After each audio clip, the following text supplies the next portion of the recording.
সম্মানিত হাজিরিন, আজকের এই জুমা পূর্ব সংক্ষিপ্ত অধিবেশনে আমরা কোরআনুল কারীমের অত্যন্ত গুরুত্বপূর্ণ একটি সংজ্ঞা, যেই সংজ্ঞার উপরে সংক্ষিপ্ত সময় কিছু কথা শুনব। আল্লাহ রাব্বুল আলামিন কোরআনুল কারীমে একদল লোককে আল্লাহর ভাষায় মুখবিত বলেছেন। কি বলছেন? মুখবিত। আল্লাহ বলছেন মুখবিতিন তারা। তো আজকে আমরা মুখবিতিন কারা এবং কোন গুণাগুণের কারণে এই মানুষগুলো আল্লাহর কাছে মুখবিত হিসাবে পরিগণিত, সে বিষয়ের উপরে আমরা সংক্ষিপ্ত কিছু কথাবার্তা শুনবো ইনশাআল্লাহ।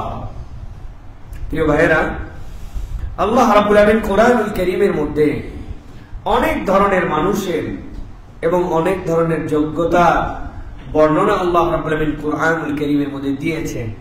আল্লাহ রাব্বুল আলামিন উলুল আলবাব বলেছেন। আল্লাহর ভাষায় জ্ঞানী মানুষের সংজ্ঞা আল্লাহ দিয়েছেন, মুত্তাকিদের সংজ্ঞা আল্লাহ দিয়েছেন। ঠিক একই রকম ভাবে রব্বুল আলামিন কোরআনুল কারীমের মধ্যে মুখবিতিন কারা, তাদের সংজ্ঞাও আল্লাহ রাব্বুল আলামিন উল্লেখ করেছেন। তো আমরা সংক্ষিপ্ত ভাবে দেখব, আল্লাহ মূলত চারটা গুণ যাদের মধ্যে আছে, আল্লাহর ভাষায় আল্লাহ তাদেরকে মুখবিত বলেছেন। গুণ কয়টা? চারটা গুণ। আমি আপনাদের কাছে কোরআনুল কারীমের 22 নম্বর সূরা, সূরা হজ, সূরা হজের 3টা আয়াতে কারিমা 35, 36, 37, এই 3 আয়াতে কারিমার আলোকে আজকের এই সংক্ষিপ্ত আলোচনা করার জন্য চেষ্টা করব। আল্লাহ রাব্বুল আলামিন যেন এই গুণে আমাদেরকে, যারা কাছে দূরে দেশে বিদেশে মসজিদে মসজিদের বাইরে যেখান থেকে যখনই শুনবো, আল্লাহ যেন আমাদেরকে এই গুণে গুণান্বিত হওয়ার তৌফিক দান করেন। সকলে বলে আল্লাহুম্মা আমিন। একটু হৃদয় থেকে আল্লাহর কাছে কবুলিয়াতের নিয়তে বলেন আল্লাহুম্মা আমিন। প্রিয় ভাইয়েরা, আল্লাহ রাব্বুল আলামিন কি বলছেন চলেন তাহলে আমরা দেখি। আল্লাহ রাব্বুল আলামিন বলছেন, ওয়ালিকুল্লি উম্মাতিন জাআলনা মানসাকা। আল্লাহ রাব্বুল আলামিন বলছেন, দুনিয়ার মানুষ জেনে রাখো, আল্লাহ রাব্বুল আলামিন পৃথিবীর যত উম্মত প্রেরণ করেছেন সব উম্মতের জন্য নুসুক দান করেছেন। আল্লাহ রাব্বুল আলামিন মানসাক করেছেন, কুরবানির একটা স্থল বানিয়েছেন। মুফাসসিরে কেরাম ব্যাখ্যা করছেন, আল্লাহ যেখানে মানসাক বলেছেন এইটার মূল শব্দ নুসুক। নুসুক মূলত 3 ধরনের কাজের জন্য ব্যবহার হয়। একটা হচ্ছে জন্তু জবেহের জন্য, 2 নম্বর হচ্ছে হজের কাজকর্মের জন্য, আর 3 নম্বর ঈদের দিনে মানুষ যে একত্রিত হয়, এই একত্রিত হওয়াটাকে নুসুক বলে। নবীজি সাল্লাল্লাহু আলাইহি সাল্লাম হাদিসের মধ্যে বলেছেন, খুযু আন্নী মানাসিকাকুম, তোমরা আমার থেকে হজ শিখে নাও। তাহলে এই নুসুকের মানে হজের জন্য যে নিয়ম কানুন, ওইটাও যেরকম নুসুক। জন্তু জবেহ করা আল্লাহর পক্ষ থেকে, ওইটাও নুসুক। আবার যখন মানুষ ঈদের দিনে একত্রিত হয়, ওইটাকেও নুসুক বলা হয়। আল্লাহ বলছেন, ওয়ালিকুল্লি উম্মাতিন জাআলনা মানসাকা। আল্লাহ বলছেন, প্রত্যেকটা উম্মত আমি দুনিয়াতে যাদেরকে প্রেরণ করেছি, প্রত্যেকটা উম্মতের জন্য আমি আল্লাহর পক্ষ থেকে একটা উৎসব, একটা আমল, একটা নির্ধারিত আল্লাহর জন্য উৎসর্গ করার একটা পদ্ধতি আমি উম্মতদের দান করেছি। আল্লাহ বলছেন, এটা উদামিসা দান করা হয় নাই, অন্যদের মতো কেবল উৎসব আর লোক দেখানোর জন্য দান করা হয় নাই। আল্লাহ বলছেন, লিয়াযকুরু ইসমাল্লাহি আলা মা রাযাকাহুম মিন বাহিমাতিল আনআম। আল্লাহ এটা দিয়েছেন, রব্বুল আমিন তোমাদেরকে যত ধরনের চতুষ্পদ জন্তু দান করেছেন, এই জন্তুগুলোর উপরে আল্লাহর নাম যেন তোমরা অর্পণ করতে পারো, আল্লাহর নাম যেন স্মরণ করতে পারো। আল্লাহর নাম স্মরণ করার এইটাকে একটা কুরবানি, এইটাকে একটা ইবাদত হিসাবে তোমাদেরকে দান করেছে। কিন্তু অদ্ভুত ব্যাপার, একবার যদি আমরা লক্ষ্য করি, রব্বুল আমিন এখানে আপনার আমার জন্য যে মানসাক করলেন, এইটা সম্পূর্ণ ব্যতিক্রম একটা জিনিস। পশুর ক্ষেত্রে আপনি নিয়ত করেছেন, আমি মসজিদে 100 টাকা দান করব, বলেন তো আপনি মসজিদে এই টাকা দান করে দিলেন, এরপরে এই 100 টাকা দানের থেকে আপনি কোনো ফায়দা, কোনো উপকার গ্রহণ করতে পারবেন? আপনি ফকিরকে দিয়েছেন 500 টাকা, দিয়ে বলতেছেন এইটা তোরে দান করলাম, তবে আমার বাড়িতে 2 দিন এসে তুই একটুখানি ঝাড়ঝাঁটা দিয়ে যাবি, আমার বাড়িটা একটু মুছে দিয়ে যাবি। তাহলে বলেন তো ওইটা কি দান হিসেবে তাহলে বিবেচিত হবে? কথা বলেন, দান হিসেবে বিবেচিত হবে? আপনি যে হজের জন্য টাকা জড়ো করেন, করার পরে হজের জন্য আপনি হজ করেন, হজ করার পরে আপনি বলতে পারবেন না যে এই টাকাটা আমি খরচ করলাম এখান থেকে আমি আবার কিছু ফায়দা নিতে পারি কিনা। আপনার এর দ্বারা সম্ভব নয়। কিন্তু একমাত্র আল্লাহর জন্য আপনি যেই পশুর উপরে জবেহ করতেছেন, আল্লাহ বলছেন আমি আমার গোলামদের জন্য এত বড় নিয়ামত এইটাকে বানাইছি, আমার জন্যই আমার দেওয়া পশুতে তার টাকায় কিনে কুরবানি করলো, আমার নাম তার উপরে জপ করলো, ওই নাম জপ করাটুকুই তার ইবাদত হয়ে গেল। এরপরে ওই পশুটুকুকে আবার আমি আল্লাহ তার মালিকানায় দিয়ে দিলাম। উম্মতে মুহাম্মাদী ছাড়া কারো জন্য এটা ছিল না। আগেকার উম্মতের জন্য নির্ধারিত পদ্ধতি ছিল, যদি কেউ কোনো পশু জবেহ করে, করার পরে রাত্রেবেলা সন্ধ্যাবেলা ওইটাকে বাহিরে রেখে দিয়ে আসতে হতো। ফজরের পরে যখন সকাল হতো, যাওয়ার পরে যদি দেখা যেত আসমান থেকে কোনো উল্কাপিণ্ড, কোনো আগুন এসেছে, আসার পরে যেই পশুটা মাঠের মধ্যে যেখানে রেখে আসছিল ওইটা ছাই হয়ে গেছে, ভস্মীভূত হয়ে গেছে, তাহলে বুঝে ফেলতো মানুষ আমার আল্লাহর জন্য যে কুরবানি করেছি সেইটা কবুল। আর যারটা সকালবেলা দেখা যাচ্ছে আস্ত আছে, আগের মতোই আছে, তাহলে বোঝা যেত তার এই কুরবানির মধ্যে ভেজাল আছে, আল্লাহ রাব্বুল আলামিন কবুল করেন নাই। আপনাকে আমাকে রব্বুল আলামিন এই বাহ্যিক অপমান থেকেও রক্ষা করেছেন, কেননা আপনার আমার যে কামাইয়ের লেভেল, যদি আল্লাহর পক্ষ থেকে বিধান থাকতো তাহলে মাঠকে মাঠ দুর্গন্ধ হয়ে যেত। দুর্গন্ধ তো হতই হতো, সাথে সাথে আমরা অপমানিত হয়ে যেতাম। আল্লাহ রাব্বুল আলামিন এই জন্য বলছেন, বান্দা আমি তোর জন্য যে নিয়ামত দিলাম, মা রাযাকাকুম মিন বাহিমাতিল আনাম, আমি রব্বুল আলামিন তোকে এই বাহিমাতুল আনাম গুলাও দিয়েছি, এই পশুগুলাও আমি তোকে দিয়েছি। আল্লাহ বলছেন এইটার উপরে আল্লাহর নাম জপ করা, এইটাই হচ্ছে আল্লাহর পক্ষ থেকে দেওয়া তোমাদের জন্য একটা ইবাদত। আল্লাহ রাব্বুল আলামিন বলছেন, ফাইলাহুকুম ইলাহু ওয়াহিদ, জেনে রাখো তোমাদের সকলের ইলাহ এক। যত উম্মত যাদেরকে যেটাই দেওয়া হয় ইলাহ হিসাবে, সকলের ইলাহ হচ্ছেন আল্লাহ। আল্লাহ এরপরে বলছেন নবী আপনি জানান, ফালাহু আসলিমু, অতএব ইলাহ যদি একজনই হন, এদিক সেদিক কেন তোমরা আত্মসমর্পণ করো। আত্মসমর্পণ যদি করতে চাও আল্লাহর কাছে আত্মসমর্পণ করো। ওয়া বাশশিরিল মুখবিতিন, আর আমার পয়গম্বর যারা দুনিয়ার বুকে মুখবিত, আপনি তাদেরকে আল্লাহর পক্ষ থেকে সুসংবাদ দিয়ে দেন। আল্লাহর পক্ষ থেকে মুখবিতদেরকে আপনি সুসংবাদ দেন। আল্লাহ রাব্বুল আলামিন বলছেন, ফালাহু আসলিমু, আল্লাহর কাছে তুমি আত্মসমর্পণ করো, আল্লাহর কাছে তুমি মুসলমান হিসেবে পরিগণিত হও। উদখুলু ফিস সিলমি কাফা, ধানাই বানাই করে নয়, পূর্ণ আল্লাহর কাছে ঈমান নিয়ে আল্লাহর কাছে তুমি প্রবেশ করো। আল্লাহ রাব্বুল আলামিন বলছেন, আর জেনে রাখো আল্লাহর কাছে যারা অবনমত মুখবিত, আমি আল্লাহ বললাম রাসূল আপনি তাদেরকে শুভ সংবাদ দেন। সুবহানাল্লাহ, আল্লাহর পক্ষ থেকে খুশখবরি কাদের জন্য? যারা মুখবিত।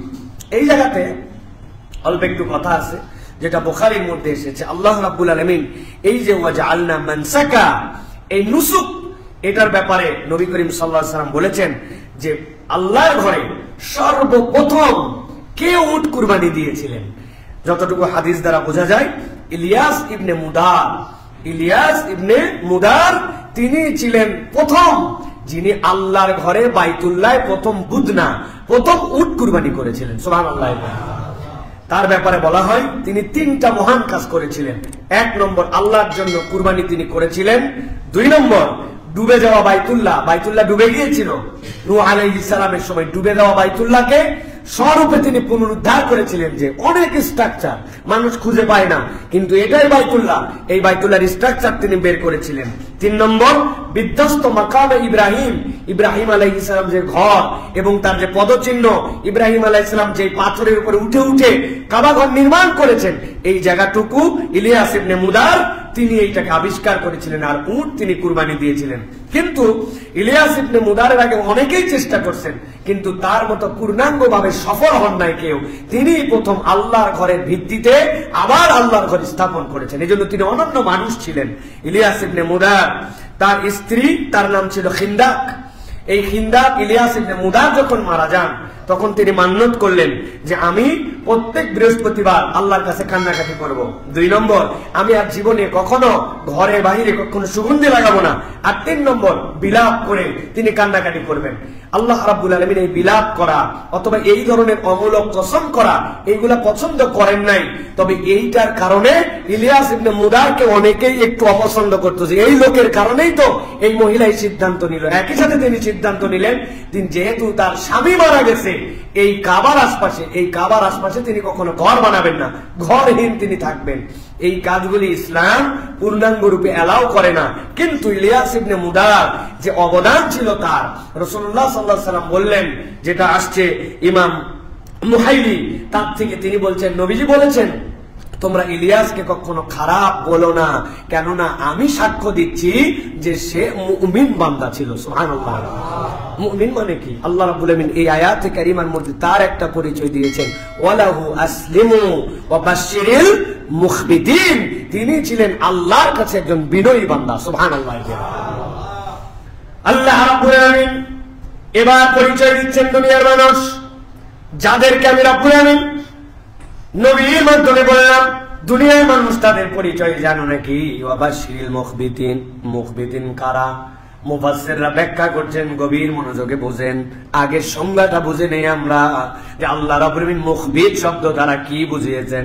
আরবিতে খাবাত শব্দের অর্থ হচ্ছে নিম্নভূমি। একটা ভূমি আছে উচ্চভূমি, আর একটা হচ্ছে খাবাত মানে হচ্ছে নিম্নভূমি। উচ্চভূমির পানিগুলা যখন বর্ষা হয় নিম্নভূমির দিকে গড়ায় যায়। একটা বরেন্দ্র ভূমি বলা হয় যেগুলা লেয়ার বাই লেয়ার উঁচু, আর একটা হচ্ছে নিম্নভূমি। এমন ব্যক্তিকে খাবিত বলা হয় যেই ব্যক্তি নিজের যোগ্য অবস্থান থাকার পরে অহংকারী হয় না, বরং ওই মানুষটা নিজেকে নিচু মনে করে। মুফাসসিররা ব্যাখ্যা করছেন, হযরতে কাতাদা এবং ইমাম মুজাহিদ বলছেন মুখবিত মানে আর কিছুই নয়। মুখবিত মানে দুনিয়ার বুকে যেই মানুষটা বিনয়ী, যেই মানুষটা সব সময় বিনয় অবনত ভাবে চলে, আল্লাহর কাছে তারাই হচ্ছে মুখবিত। আর আল্লাহ বলছেন বিনয়ী মানুষদের জন্য নবী আপনি জানান তাদেরকে আল্লাহর পক্ষ থেকে শুভ সংবাদ দেওয়া হয়েছে। হযরত আমর ইবনুল আস বলেন, যারা অন্যের উপরে জুলুম করে না এবং কেউ জুলুম করলেও ক্ষমতা থাকার পরেও অন্যায় ভাবে তার উপর থেকে প্রতিশোধ নেয় না, জুলুম করে না, আবার সে জুলুম হয়ে গেছে, সে বুঝছে যে এখন যদি আমি চাই তাহলে ব্যাপক বিধ্বংসী তার উপর থেকে আমি প্রতিশোধ নিতে পারি, ক্ষমতা থাকার পরেও প্রতিশোধ পরায়ণ হয় না, আল্লাহ বলছেন এরাই হচ্ছে মুখবিত। হযরত সুফিয়ান সাউরি বলতেছেন, যারা সুখে দুঃখে স্বাচ্ছন্দ্যে অভাব অনটনে, সুখে দুঃখে স্বাচ্ছন্দ্যে অভাব অনটনে আল্লাহর ফায়সালায় সন্তুষ্ট থাকে, তারাই হচ্ছে আল্লাহর কাছে মুখবিত। সুখের সময়ও সন্তুষ্ট কার উপর? দুঃখের সময়, অভাবে, টাকা পয়সার সচ্ছলতায় সব সময় রব্বুল আলামিনের প্রতি সন্তুষ্ট সুফিয়ান বলতেছেন তারাই হচ্ছে আল্লাহর কাছে মুখবিত। ইমাম ইবনে কাসির বলতেছেন মূলত আল্লাহ রাব্বুল আলামিন মুখবিত দ্বারা 3টা জিনিসকে ঢুকায় দিয়েছেন। ইমাম ইবনে কাসিরের এই তাফসীরের উপর আর কোনো কথা নাই। তিনি বলছেন 1 নম্বর, যারা অহংকার এবং আত্ম অহমিকা পরিহার করে, নিজের মধ্যে যে অহংকার এটা পরিহার করে। 2 নম্বর, আল্লাহর সামনে অক্ষমতা এবং বিনয়ী ভাব সব সময় প্রকাশ করে রাখে। 3 নম্বর, যারা বন্দেগীতে একাগ্র এবং মনোযোগী। ভালো করে বোঝেন, আল্লাহর বন্দেগী সকলেই করে, নামাজ কালাম অনেকেই পড়ে, কিন্তু একাগ্রতা নাই। নামাজের মতো নামাজ চলতেছে, মনের মধ্যে যা যা প্ল্যান প্রোগ্রাম চিন্তা সবই চলতেছে, দুইটা একসাথে হয় কিনা ভাই?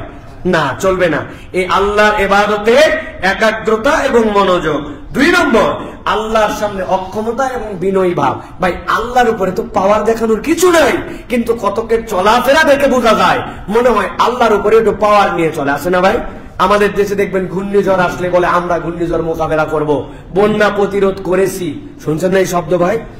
মানে আপনি কল্পনা করতে পারেন এগুলো শব্দের ওজন কি, এগুলো শব্দের মানে কি, যেগুলো আমরা শব্দ হিসেবে ব্যবহার করছি। সুতরাং এই এনভায়রনমেন্টাল যে সকল বিষয় এইগুলাতেও আমাদের শব্দ সন্ত্রাস আছে, এই শব্দ সন্ত্রাস দিয়া আমাদেরকে শেষ করে দেওয়া হবে। সুতরাং আমরা বলবো অহংকার এবং আত্মম্ভরিতা, যেটা আমাদের নিজেদের হাম্বাই, নিজেদের ভাব কি হনুরে আছে না ভাই? ধরাকে সরা জ্ঞান করা আছে না ভাই? মানে আগে আমাদের আরেকটা কথা মনে পড়তেছে না এই মুহূর্তে, ওই যে কি 2 দিনের বৈরাগী লাউকে বলে, হ্যাঁ এই যে আমাদের এই যে এইরকম ভাব, এই ভাবগুলি ভালো না প্রিয় ভাইরা। আল্লাহ রাব্বুল আলামিন বলছেন যে এই বিষয়গুলি এইগুলার থেকে যদি তোমরা বেঁচে থাকো তাহলে এই সংজ্ঞার মধ্যে পড়বা যে তুমি মুখবির। এবার চলেন আল্লাহ রাব্বুল আলামিন তার ভাষায় এই গুণাগুণ কাদের মধ্যে আছে এবং কোন কোন যোগ্যতা থাকলে আল্লাহ রাব্বুল আলামিন মুখবিরদেরকে আল্লাহর পক্ষ থেকে শুভেচ্ছা জানাতে, আল্লাহর পক্ষ থেকে খুশখবরি জানাতে বলছেন। আল্লাহ রাব্বুল আলামিন বলছেন, নবী আমি এইটুকু বলেই রেখে দেই নাই, মুফাসসিররা তো তাদের ভাষায় বলেছেন, কিন্তু আল্লাহ রাব্বুল আলামিন এবার স্পষ্ট করছেন, তারা শব্দের ব্যাখ্যা করেছেন। আল্লাহ এবার পারিভাষিক সংজ্ঞার বর্ণনা দিচ্ছেন, পরিচয় দিচ্ছেন এই ব্যক্তিদের স্পেসিফিক কি কি গুণাগুণ থাকবে। আল্লাহ বলছেন, আল্লাযীনা ইযা যুকিরাল্লাহু ওয়াজিলাত কুলুবুহুম ওয়াস-সাবিরিনা আলা মা আসাবাহুম ওয়াল মুকিমিস সালাতি ওয়া মিম্মা রাযাকনাহুম ইউনফিকুন। আল্লাহর জিকির তাদের সামনে করা হয়, ওয়াজিলাত কুলুবুহুম তাদের অন্তরগুলো সাথে সাথে আল্লাহ রাব্বুল আলামিনের ভালোবাসায়, আল্লাহ রাব্বুল আলামিনের ভয় ভীতিতে তাদের অন্তরগুলো সাথে সাথে প্রকম্পিত হয়ে যায়। ইবনে কাসির বলছেন, কারো মহত্বের কারণে, কারো বরত্বের কারণে যখন কোন মানুষ নিজে নিজে ভয় তৈরি হয়, নিজে নিজে যখন তার মধ্যে এমন অনুভূতি তৈরি হয়, এই ব্যক্তিটার সামনে যা তা বলা যাবে না। আপনি যখন আপনার বন্ধুর সাথে যান তখন আপনি তার সামনে যা ইচ্ছা তাই বলতে পারেন, ইচ্ছা মতো কথাবার্তা বলতে পারেন, ঠিক কিনা? কিন্তু আপনি যদি আপনার ইমামের সামনে যান, আপনি যদি আপনার বাপের সামনে যান, একটু আগে বন্ধুর সাথে যে ভাষায় কথা বলেছেন, খিস্তি খেউর করেছেন, বাপের সামনে কথা বলা যায় না, ইমামের সামনে কথা বলা যায় না, ঠিক কিনা? আব্দুল্লাহ জাহাঙ্গীর স্যার রহমাতুল্লাহ আলাই উদাহরণ দিতেন উনি, যে দেখো মানুষ বলে তার রাগকে সে সামাল দিতে পারে না, এটা একটা সর্বাঙ্গের সত্য কথা নয়, বরং মানুষ চাইলে তার রাগকে সে নিয়ন্ত্রণ করতে পারে। আল্লাহ রাব্বুল আলামিন যে বলছেন কাযিবিনাল গাইজ, রাগকে সম্বরণ করতে পারে, এটার সাথে মিলানোর জন্য বলছে। কারণ মহত্বের কারণে ভয়ভীতি কেমন হয়, স্বামী স্ত্রী ফাইট লাগাইছে, ওরে গন্ডগোল, মনে হচ্ছে বাড়ির ভিতরে কিয়ামত শুরু হয়ে গেছে, হয় না ভাই এরকম? ফাটাফাটি অবস্থা, একবারে মোটামুটি কঠিন অবস্থা, স্বামী স্ত্রী দুইজন চিল্লা চিল্লি হই চই, যখন তখন কিয়ামত কিয়ামত ভাব। এখন রাগের ঠেলায় স্বামী যা ইচ্ছা তাই বলতেছে, মনে হচ্ছে এই রাগ আর থামবে না, শেষই করে ফেলবে, এরকম একটা অবস্থা। এমন সময় বাড়ির দরজায় কেউ একজন এসে নক করেছে, ডেকেছে। এখন রাগের সময় দরজায় ডাকছে, একবার না তাও পর পর 2-3 বার কলিং বেল দিছে, বলছে খালি যাই আজকে গেটে, কোন বেটা আজকে শেষ করে ফেলবো। ধরেন ওই সময় তার বাড়ির সামনে সে ধারণা করছে কোন ফকির মিসকিন হয়তো টাকা চাইতে আসছে, ব্যাককম এতবার ডাকে নাকি শুনছি তো, ভিতরে রাগ, সামনে ওই জায়গায় আজকে কিছু না হলেও এমন কিছু কথা শোনাবে, ওর কলিজাটা ঠান্ডা করে দিবে একবারে। দরজাটা খুলছে, খুলে দেখে এমপি সাহেব দাঁড়ায় আছে। দাঁড়াইছে এমপি সাহেবকে দেখেন, আপনি কিরকম করে গেছিল মোশানটা? মোশান গেছিল বক্সিং নিয়ে, এক করে নাক মুখ সব উড়ায় ফেলবে। আর এমপি কে দেখে পানি হয়ে গেছে, ভাই আপনি আসবেন আমার বাড়িতে, একটু বলে আসবেন না? কেমনি কিরে ভাই, এমন হাসি দিচ্ছে মনে হচ্ছে বাড়িতে এতক্ষণ শুধু হাসতে হাসতে গড়াগড়ি দিচ্ছিল, আসলে বাড়িতে কি করতেছিল ভাই? ঝগড়া করতেছিল। তো ওই ব্যক্তির ওয়েট, ব্যক্তির অবস্থান, ব্যক্তির ব্যক্তিত্ব দেখে তার 3 বারের টাকা, অসময়ে আসা, ভিতরের রাগ, সব পানি, ঠিক কিনা? তাহলে মানুষ এটাকে নিয়ন্ত্রণ করতে পারে। তো ইমাম ইবনে কাসির বলতেছেন যে যুকিরাল্লাহু ওয়াজিলাত কুলুবুহুম, এটার ব্যাখ্যা হচ্ছে যখনই আল্লাহ জাহান্নামের কথা শোনানো হয়, আল্লাহর কোন হুকুম আহকাম শোনানো হয়, এটা এই কান্দে ঢুকে এই কান্দে বের হয় না, বরং আল্লাহর মহত্বর দিকে তাকায়া ওই বান্দার দিলটা সাথে সাথে নরম হয়ে যায়, ওই বান্দার দিলটা বিনয়ী হয়ে যায়, সে আর এটার উপরে কোনো কথাবার্তা বলে না। সুবহানাল্লাহ। যার দিলের হাল এরকম, ফাতুল কাদিরের মধ্যে আসছে দৃঢ় ইমানি শক্তির প্রমাণ, আল্লাহর নামে কোনো কিছু বললে যেই দিলের মধ্যে প্রভাব বিস্তার করে, তুমি ওই দিল হয়েছে কিনা একটুখানি বিচার বিশ্লেষণ করে দেখো। যদি ওই দিল থাকে, আল্লাহ বলছেন ওই বান্দা আল্লাহর কাছে মুখবিতীনদের মধ্যে অন্তর্ভুক্ত। সূরা আনফাল 2 নম্বর আয়াতের মধ্যে আল্লাহ রাব্বুল আলামিন নিজেই এটা তাফসীর করেছেন। আল্লাহ রাব্বুল আলামিন যে বললেন ইযা যুকিরাল্লাহু ওয়াজিলাত কুলুবুহুম, এইটা ধারণাটা কি? আল্লাহ বলেন ইন্নামাল মুমিনুনা আল্লাযীনা ইযা যুকিরাল্লাহু ওয়াজিলাত কুলুবুহুম ওয়া ইযা তুলিয়াত আলাইহিম আয়াতুহু যাদাতুহুম ঈমানা ওয়া আলা রাব্বিহিম ইয়াতাওয়াক্কালুন। আল্লাহ রাব্বুল আলামিন সূরা আনফালের মধ্যে বলছেন, গভীর মনোযোগে বলছেন, আল্লাহ বলছেন যখন আল্লাহ নাম আল্লাহর বিধান তার সামনে তেলাওয়াত করা হয়, আল্লাহ স্পষ্ট করে দিয়েছেন যখন তার সামনে কোরআনের বিধান পড়া হয়, আল্লাহ বলছেন ওয়াজিলাত কুলুবুহুম, তার অন্তরটা বিনয় অবনত হয়ে যায়, আল্লাহর দিকে মনটা তার এমন ভাবে আল্লাহ রাব্বুল আমিনের দিকে ভীত সন্ত্রস্ত হয়। আল্লাহ বলছেন এই ভীত সন্ত্রস্ত হয়ে ওই বান্দাটা ঘাবড়ায় যায় না।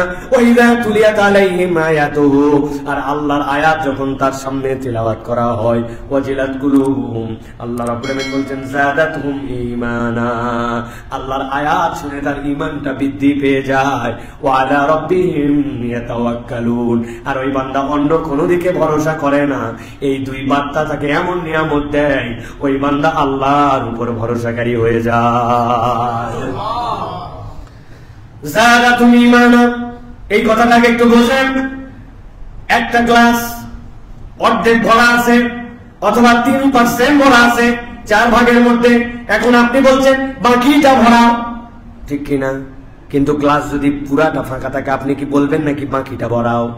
তখন আপনি বলবেন ফাঁকা গ্লাস ভরাও। কথাটা কিন্তু একটু চিকন কথা, কিন্তু ভালো করে অনুভব করেন। আবার বলি, একটা গ্লাস অথবা ধরেন একটা আপনার বাড়িতে চালের ড্রাম আছে, আপনার স্ত্রী বলতেছে চাল কিন্তু শেষের দিকে, চাল কিন্তু শেষের দিকে কিনা লাগবে চাল, আপনি চাল নিয়ে এসে বাকিটা ভরাচ্ছেন, তার মানে শেষ হয়ে যায় নাই। আর যদি বলেন একবারে ফাঁকা হয়ে গেছে, তখন আপনাকে ফাঁকাটা ভরাতে হবে, ফাঁকাটা পূর্ণ করতে হবে। গভীর মনোযোগে বুঝেন, আল্লাহ রাব্বুল আমিন বলছেন ওয়াইদা তুলিয়াত আলাইহিম আয়াতু যাদাতুহুম ঈমানা, ঈমান যদি না থাকে তাইলে পারবে আবার কেমনে? আল্লাহ বলছেন যাদের অন্তরের মধ্যে ঈমান আছে, সে যদি আল্লাহর বিধান শোনার পরে দিলটাকে আল্লাহর ভয়ে ভয়ে বিহ্বল করে তোলে, এরপরে আল্লাহর আয়াত যদি তাকে বলা হয়, আল্লাহ বলছেন তার ঈমানকে আল্লাহ এমন বাড়াবেন, ওই ঈমানের বাড়ানোর লেয়ারটা আল্লাহ বলছেন ওয়া আলা রাব্বিহিম ইয়াতাওয়াক্কালুন, ওই বান্দার কারো প্রতি ভরসা করবে না, তার ঈমানের কারণে সে আল্লাহর উপরে ভরসাকারী হয়ে যাবে। আল্লাহ রাব্বুল আমিন বুঝাচ্ছেন, এই দুনিয়ার মানুষ, তুমি ঈমান আছে বলো, কিন্তু তোমার ঈমান আছে তার প্রমাণ কোথায় দেখো তো? ঈমান যদি থাকে, আল্লাহ বলছেন তার প্রমাণ হচ্ছে আল্লাযীনা ইযা যুকিরাল্লাহ ওয়াজিলাত কুলুবুহুম, আল্লাহর কথা বললে আপনার অন্তরের মধ্যে প্রভাব পড়ে নাকি? যা ছিল তাই, আগেও যা ছিল তাই, আপনার ভিতরে কোনো ফিলিংস হয় না, তাহলে বুঝবেন আপনারটা ফাঁকা হয়ে গেছে। আর আল্লাহ বলছেন যদি ফাঁকা না হয়, তুলিয়াত আলাইহিম আয়াতু, যদি একবার তার কাছে যদি আল্লাহর আয়াত তেলাওয়াত করা হয়, যাদাতুহুম ঈমানা, ওই বান্দার ঈমান থাকলে ওই বাতিটা দাও দাও করে আলো জ্বলবে। আল্লাহ বলছেন চলার লেভেলটা এমন হবে, আমার বান্দা আমি ছাড়া আর কারো উপরে তাওয়াক্কুল করবে না, তাওয়াক্কুল আল্লাহর উপরে হবে। ব্যবসা ভালো চলতেছে না, শরীর ভালো যাচ্ছে না, অমুক অবস্থা খারাপ, বান্দা এদিক ওদিক দৌড়ায় না, আল্লাহ বলছেন আল্লাহর উপরে ভরসা করে। আল্লাহ রাব্বুল আলামিন বলছেন ওয়াবাশশিরিল মুখবিতিন, ও আমার হাবিব এই মুখবিতদেরকে আপনি আল্লাহর পক্ষ থেকে শুভেচ্ছা জানান। ওই মুখবিতদের 1 নম্বর গুণ হচ্ছে আল্লাহর বিধান শুনলে তার অন্তরের মধ্যে ক্রিয়া করে। এখন আমরা হিসাব মিলাই যে আমাদের এই ক্রিয়া করে না করে না। আল্লাহ বলছেন ক্রিয়া যদি করে, তুমি বলছো হ্যাঁ হ্যাঁ ক্রিয়া করে, আল্লাহ বলছেন না, তোমার সংজ্ঞায় হবে না। আল্লাহ রাব্বুল আলামিন তার প্রমাণ দিয়েছেন কোরআনের কালিমের মধ্যে আপনার ক্রিয়াটা কেমন করে হবে। আল্লাহ বলছেন আল্লাহু নাযালা আহসানাল হাদিসি কিতাবাম মুতাশাবিহা মুতাশাবিহাম মাসানিয়া তাকশাইরু মিনহু জুলুদুল্লাযীনা ইয়াখশাউনা রাব্বাহুম সুম্মা তালিনু জুলুদুহুম ওয়া কুলুবুহুম ইলা যিকরিল্লাহ যালিকা হুদাল্লাহি ইয়াহদি বিহি মান ইয়াশা। আল্লাহ বলছেন, এই দুনিয়ার মানুষ, তুমি মাঝে মাঝে না বলো অমুক কথা শুনে গায়ে তাকায় দেখেন আমার পছন্দ হারায় গেছে, বলি না আমরা? ভয়ে আমার পিলা চমকায় গেছে, পিছন দেখতে মনে হয় একটা ঠান্ডা নেমে পা দিয়ে নেমে গেছে, বলি কিনা আমরা? ঠিক আল্লাহ একই কথা বলছেন। আল্লাহ এমন কিতাব তোমাদেরকে অবতীর্ণ করেছেন যার মধ্যে আল্লাহ রাব্বুল আলামিন তোমাদের জন্য আল্লাহর পক্ষ থেকে দিক নির্দেশনা দিয়েছেন। যখন বান্দা এই কিতাবের বিধান শুনে তাকশাইরু মিনহু জুলুদুল্লাযীনা ইয়াখশাউনা রাব্বাহুম, যারা আল্লাহকে ভয় করে তাদের আল্লাহ বলছেন তাদের চামড়ার উপরে যেই পশমগুলি আছে আল্লাহর ভয়ে এইগুলা দাঁড়ায়া যায়। আল্লাহ বলছেন অনুভূতির লেভেলটা এমন হয় যে যখন সেরকম আল্লাহ ভয়ে ভীত বিহ্বল হয়, সুম্মা তালিনু জুলুদুহুম ওয়া কুলুবুহুম লিযিকরিল্লাহ, ভয় পাইছে, বিরাট ভয়। আল্লাহ বলছেন এটার কোনো ভ্যালু নাই, এমন ভয় পাইছে আল্লাহ বলছেন এরপরে তার পুরা শরীর আর তার অন্তর আল্লাহর জিকিরে নিমজ্জিত হয়ে যায়। সুম্মা তালিনু জুলুদুহুম ওয়া কুলুবুহুম, শরীরও যেরকম অবনত হয় অন্তর অবনত হয়। আমি আল্লাহকে ভয় করি, ইনশাআল্লাহ বলি, কিন্তু কাজ হয় না। আল্লাহ বলছেন আল্লাহর ভাষা কেবল ভীত বহব্বলি হয় না, তোমার অন্তর তোমার শরীর আল্লাহর জন্য বিনম্র হয়ে গেছে। তালিম, তালিম মানে কি? মিশে যাওয়া, মিলে যাওয়া। যার অন্তরের ফিলিংস ওই ফিলিংস এর সাথে তোমার কাজ মিলে গেছে। ওয়াজ শুনছে জাহান্নামের ভয় এরকম কি, যদি সুদ খান এই অপরাধ, ঘুষ খান এইরকম শাস্তি, অপরের সম্পদ যদি মেরে দেন পিছনের দিকে আল্লাহ ডান্ডা বেরি লাগায়া জাহান্নামে নামায় ফেলবেন। ভয়ে কিভাবে সহ্য করব, ভয়ে অস্থির, কিন্তু তার কাজ আর ওই যে সম্পদটা মেরে খাইছে ওইটা ফেরত দেওয়ার কোনো চিন্তা হয় না। আল্লাহ বলছেন এই সকল ভুয়া ভয়ের কোনো দাম নাই। তার ভয় পেয়েছে এবং তার শরীর এবং অন্তর বিনম্র হয়ে গেছে। আল্লাহ বলছেন যালিকা হুদাল্লাহি ইয়াহদি মান ইয়াশা, আল্লাহ বলছেন এটাই হচ্ছে আল্লাহর পক্ষ থেকে হেদায়েত। আল্লাহ যাকে ইচ্ছা হেদায়েত দেন। আল্লাহ রাব্বুল আলামিন বলেন মান ইউদ্লিলিল্লাহু ফামা লাহু মিন হাদ, আর কেউ যদি পথভ্রষ্ট হয়ে যায় কার ক্ষমতা আছে তাকে হেদায়েত দিবে? এই জন্য আল্লাহ বলছেন অন্তর বিনম্র করো, অন্তরকে আল্লাহ রাব্বুল আলামিনের কাছে সমর্পণ করে দাও। তাহলে এক নম্বর কি পাইলাম, যে আল্লাহর বিধিবিধানে অন্তর বিনম্র হয়। দুই নম্বরে আল্লাহ বলছেন আস-সাবিরিনা আলা মা আসাবাহুম, এই মানুষগুলা দুনিয়ার বুকে আল্লাহ রাব্বুল আলামিন যে রকম অবস্থায় তাকে চাপায় দেন না কেন সে ওই অবস্থার উপরেই সবর করে। আল্লাহ রাব্বুল আলামিন বলছেন যা খুঁয়েছে হারিয়ে ফেলছে এরকম অনেক কিছু আমাদের, অথবা আমাদের উপরে এমন কিছু আরোপ করে দেওয়া হয়েছে যেটা আমি হারিয়ে ফেলেছি, অথবা যেটা আমার উপরে বিপদ এসেছে, উভয় অবস্থাতেই এই বান্দাটা আল্লাহর উপরে ধৈর্য ধারণ করে। আল্লাহর ধৈর্য ধারণের উপরে, নিয়ামতের উপরে তার এইগুলা প্রভাব বিস্তার করতে পারে না। আল্লাহ বলছেন যার অন্তরটা এইরকম ভাবে আল্লাহর উপরে সবরকারী, নবী আপনি জানান এরাও হচ্ছে আল্লাহর পক্ষ থেকে শুভ সংবাদ প্রাপ্ত দল। সুবহানাল্লাহ, বলতে সহজ, খুবই সহজ মনে হয় যে আমরা তো ধৈর্য ধরে আছি, এত সহজ নয়। নবীজি সাল্লাল্লাহু আলাইহি ওয়াসাল্লাম হাদিসের মধ্যে এটা ব্যাখ্যা করেছেন, সহিহ মুসলিম 7229 নম্বর হাদিস, 7229 নম্বর হাদিসের মধ্যে নবী করিম সাল্লাল্লাহু আলাইহি ওয়াসাল্লাম বলছেন আয়াবাল লি আমরিল মুমিন, মুমিনের বিষয়টা তো বড়ই আজব। কেন আজব? নবীজি বলছেন ইন্না আমরাহু কুল্লাহু খাইর, মুমিনের যা আছে জীবনে সবই কল্যাণ। সুবহানাল্লাহ বলেন। কিভাবে? নবীজি বলছেন ওয়ালাইসা যালিকা লিআহাদিন ইল্লা লিলমুমিনিন, মুমিন ছাড়া কারো জীবনে এটা হওয়াই সম্ভব নয়। আল্লাহু আকবার। মুমিনের যা আছে সবই কল্যাণ, মুমিন ছাড়া নবী বলছেন এটা কারো জীবনে হওয়াই সম্ভব নয়। কিভাবে? নবী বলছেন ইন আসাবাতহু সাররাউ শাকারা ফাকানা খায়রাল লাহু, যখন তার উপরে কোনো খারাপ অথবা তার উপরে কোনো কঠিন বিষয় পতিত হয়, এই অথবা তার উপরে কোনো কল্যাণ আল্লাহ রাব্বুল আলামিন দেন, যে এই বান্দাটা আল্লাহ রাব্বুল আলামিনের পক্ষ থেকে একটা ভালো বিষয় পেয়ে গেছে, সাথে সাথে সে আল্লাহ রাব্বুল আলামিনের কৃতজ্ঞতা করে। আর কৃতজ্ঞতা তো তার জন্য কল্যাণ। এরপরে নবীজি বলছেন ওয়াইন আসাবাতু দাররা, অথবা তার উপর যদি কোনো খারাপ কিছু আসে সাবারা, তাহলে সে এর উপরে ধৈর্য ধরে, ফাকানা লাহু খায়র, তাহলে এটাও তার জন্য খায়রাল লাহু, এটাও তার জন্য কল্যাণ। ভালো একটা কিছু পাইছে, কৃতজ্ঞ হয়ে গেছে, এটা তার কল্যাণ। কিছু একটা খারাপ হয়েছে, ধৈর্য ধরছে, আল্লাহ না বলছে তুমি ধৈর্য ধরো, তাহলে মুখবিতিনদের অন্তর্ভুক্ত হবে, ওইটাও তার জন্য কল্যাণ। ভালো হলেও তার কল্যাণ, খারাপ হলেও তার কল্যাণ। সুবহানাল্লাহ। নবীজি সাল্লাল্লাহু আলাইহি সাল্লাম এটা বলেছেন প্রিয় ভাই। এই জন্য আল্লাহর সিদ্ধান্তে সন্তুষ্ট থাকা, এটাই আমাদের জন্য বিজয়। কি বলেছি ভাই? আল্লাহর সিদ্ধান্তে সন্তুষ্ট থাকা, এটাই আমাদের জন্য বিজয়। কোরআন এগুলো আমাদেরকে ইন্ডিকেট করেছে। ইউসুফ আলাইহিস সালাম, তাকে ছলনা করা হলো না, এরপর ইউসুফ আলাইহিস সালামকে ধরে নিয়ে যায় জেলে রাখা হলো। জেলে রাখা হয়েছে না? বলেন তো ভাই, জেলে রাখা কি আমাদের জন্য ভালো কাজ না খারাপ কাজ? আমাদের স্বাভাবিক বিশ্লেষণ এটা আমাদের জন্য কল্যাণ না অকল্যাণ? কেউ যেচে পড়ে জেলে থাকতে চায়, এরকম জিন্দেগি চায় না। কিন্তু আল্লাহ রাব্বুল আমিন বলছেন ফাস্তাজাবা লাহু রাব্বুহু ফাসরাফা আনহু কাইদাহুন্না ইন্নাহু হুয়াস সামিউল আলিম। সূরা ইউসুফ 34 নম্বর আয়াতের মধ্যে আল্লাহ বলছেন তারা আমার পয়গম্বরের উপর বিরাট কায়েদ করলো, ষড়যন্ত্র করলো। আল্লাহ রাব্বুল আলামিন তাদের ষড়যন্ত্রকে নস্যাৎ করলেন। কিভাবে? আল্লাহ তাকে জেলের মধ্যে নিয়ে গেলেন। আমরা দেখছি জেলের মধ্যে নিয়ে যাওয়া বিপদ, আর আল্লাহর ভাষায় ওই জেল ছিল তার জন্য সবচেয়ে বড় নিরাপদ।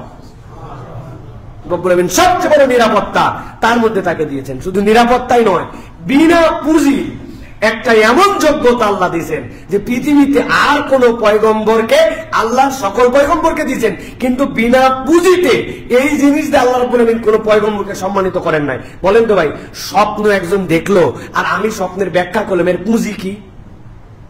ইউনিভার্সিটিতে পড়ালেখা করা লাগছে না ভাই? হ্যাঁ, কোন পুঁজি আছে এটার ভাই? আপনি স্বপ্ন দেখছেন, কোন পুঁজি নাই, আর আমি স্বপ্নের ব্যাখ্যা করছি, কোন পুঁজি নাই।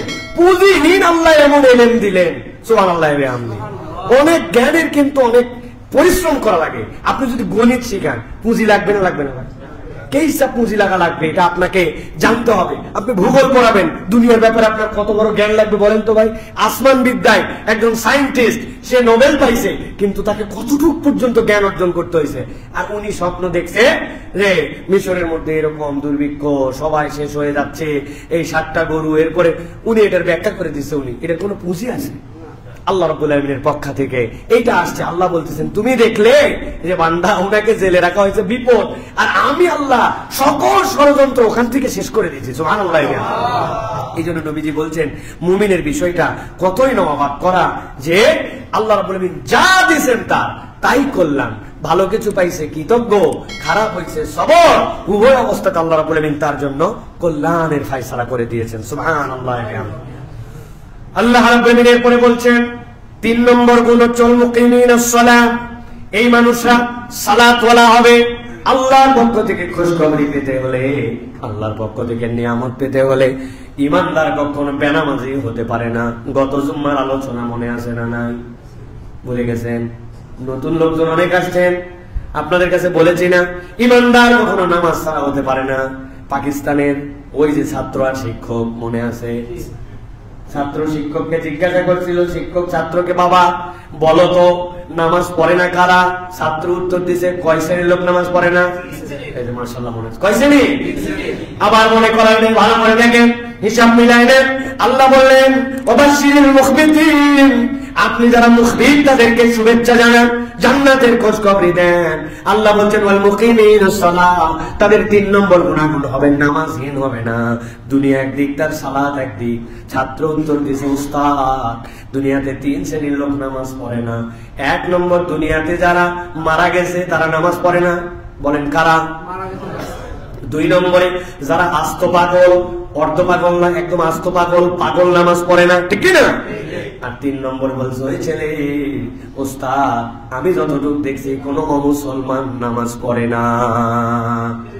তাহলে নামাজ পড়ে না কয় ধরনের লোক? কথা বলেন সবাই, বলেন নাই কারা? আরেকবার বলেন কয় ধরন? 1 নম্বরে যারা মারা গেছে, বলেন যারা। 2 নম্বর যারা, 3 নম্বর যারা অমুসলমান। এবার উত্তর দিবেন একে একে জিজ্ঞাসা করবো, আপনি আমি কি মারা গেছি? বুঝে মারা গেছে? আপনি আমি কি পাগল? আপনি আমি কি মুসলমান? যারা দূরের থেকে শুনতেছেন মসজিদের মধ্যে যারা, তারা না হয় বাদ দিলাম, দূরে যারা, আপনারা কি অমুসলমান? হ্যাঁ, তাহলে এখন আপনার কাছে আমি কিন্তু একটাও আটকাই নাই। আপনারা নিজেরা বলছেন, আপনারা নিজেরাই বলছেন পাগল, অমুসলমান নন, আবার নিজেরাই বলছেন আমরা হচ্ছে দুনিয়ার মুখে মৃত নন। তাহলে আপনি যদি জীবিত থাকেন, আপনি যদি পাগল না হন আর অমুসলমান না হন, তাহলে আপনার নামাজ পড়া লাগবে। নামাজ যদি না পড়েন, ওই তিনটার মধ্যে একটাই ঢুকে যাওয়ার সম্ভাবনা আছে, কি না? একজন নাকি জিজ্ঞাসা করছে, তুই কি ভিক্ষা করা ছেড়ে দিছিস না এখনো করিস? ওই লোক আগে সত্যি ভিক্ষা করতেন, এখন কি উত্তর দিবে ভাই? ভিক্ষা করা ছেড়ে দিছিস না এখনো করিস? বলবে না না, তার মানে কি আগে ভিক্ষা করতে এখন বাদ দিস। আর যদি হ্যাঁ হ্যাঁ, তার মানে আগেও ভিক্ষা করতে এখনো ভিক্ষা করে। তাই প্রশ্নটা কিন্তু আটকায় গেছেন ভাই। আল্লাহ রাব্বুল আলামিন এই জন্য বুঝাইছেন, হায়াত আছে যা, পাগল নয় যে, আর ইমানের দাবিদার ও নামাজ ছাড়া থাকতে পারে। 4 নম্বরে আল্লাহ রাব্বুল আলামিন বলছেন, ওয়াবাশশিরিল মুখবিতিন, যারা মুখবিত তাদের শুভ সংবাদ দেন। 4 নম্বর তাদের গুণাগুণ কি? 4 নম্বর তাদের গুণ হচ্ছে মিম্মা রাযাকনাহুম ইউনফিকুন। আল্লাহ বলছেন, আল্লাহ তাদেরকে যে রিজিক দিয়েছেন, ওই বান্দা কৃপণতা করে না, ওই রিজিক থেকে বান্দা খরচ করে। সুবহানাল্লাহ। আল্লাহ রাব্বুল আলামিন সূরা আল ইমরান 37 নম্বর আয়াতের মধ্যে বলছেন, ইন্নাল্লাহা ইয়ারযুকু মান ইয়াশাউ বিগাইরি হিসাব। এই দুনিয়ার মানুষ, রব্বুল আলামিন যাকে ইচ্ছা তাকে হিসাব ছাড়া রিজিক দিতে পারেন। মুখবিতরা যদি 3টা গুণ পূরণ করে, আল্লাহ রাব্বুল আলামিন 4 নম্বরে যে বলেছেন সে তার রিজিক থেকে রিজিক দান করে, আল্লাহ তাকে এমন রিজিক দিবেন সে দান করে হিসাব করতে পারবে না, হিসাবের মধ্যে আনতে পারবে না। আল্লাহ রাব্বুল আলামিন তার যে গুণাগুণের কথা বলেছেন, যে 1 নম্বর সে যদি যুকিরাল্লাহু ওয়াজিলাত কুলুবুহুম, 2 নম্বর যদি ওই বান্দা আস-সাবিরিনা আলা মা সাবাহুম, তার হালতের উপর সে যদি সবরকারী হয়, আর 3 নম্বর যদি নামাজি হয়, আল্লাহ বলছেন তার 4র্থ গুণ হবে ওমিম্মা রাযাকনাহুম ইউনফিকুন, সে আল্লাহর দেওয়া রিজিক থেকে দান করে। কিন্তু আল্লাহ বলছেন, আল্লাহ তো রিজিক দেন, দানও করে, কিন্তু আল্লাহ তাকে কি দিবেন? ইন্নাল্লাহা ইয়ারযুকু মান ইয়াশাউ বিগাইরি হিসাব। আল্লাহ যাকে ইচ্ছা তাকে হিসাব ছাড়া রিজিক দিবেন। ওই হিসাব ছাড়া রিজিক অন্য কেউ পাবে না, মুখবিত বান্দারা পাবে। সুবহানাল্লাহ। ইমাম ইবনে আশুর রাহমাতুল্লাহি আলাইহি আত-তাহরিব ওয়াত তানবীরের মধ্যে বলছেন, বান্দা একটু ভালো করে বোঝো, আল্লাহ বলেছেন হিসাব ছাড়া রিজিক দেন।